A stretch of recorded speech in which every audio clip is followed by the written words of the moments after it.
গোয়ালগ্রাম যুব সমাজ উপলক্ষে অনেক ছেলেমেয়ে এখনকার যুবকরা মাদকে নিয়ে যাচ্ছে, তাই আমরা উদ্যোগ নিয়েছি গোয়ালগ্রাম যুব সমাজ মিলে একটা সংগঠন করে একটা ঐতিহ্য খেলাকে আবার আমরা ফিরে নিয়ে আসবো। কি বলেন আপনারা?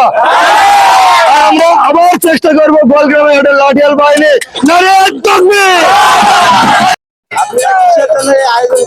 আমরা নাটি খেলার জন্য আয়োজন করছি।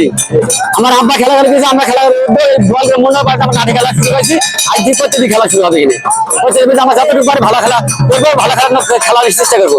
আমরা একটু সময়ের সাথে জার্সি জেনে জার্সি একসাথে ম্যানেজ করে ফেলবো। আপনার প্রত্যেকদিন বলের মনে করে খেলা দেখতে আসবেন। নাইটের সমস্যা, কালকে আমরা নাইটের আরো দুটো ব্যবস্থা করবো, আর এখানে দাগ দেখাটি আরো ভালো একটা ভালো খেলা পরিবেশ করবো। এই খেলাটা সবাই নেওয়াতে পড়ে হয়েছে, খেলাটা সবাই দেখতে পারে। আর বয়স যখন মনে হয় 8-10 বছর মনে হয়, তারপরে আমরা বাড়তে আমার যন্ত্রপাতি বাড়তি ছিল। আমি আস্তে আস্তে শুরু করলাম, আস্তে আস্তে শুরু করতে পারে আমার এখানে একটা উস্তাদ আলী বক্স ছিল, আমাদের বাড়তেও উঠে ভেজা করতো, তার হাতে আমি শিক্ষা হয়েছিলাম।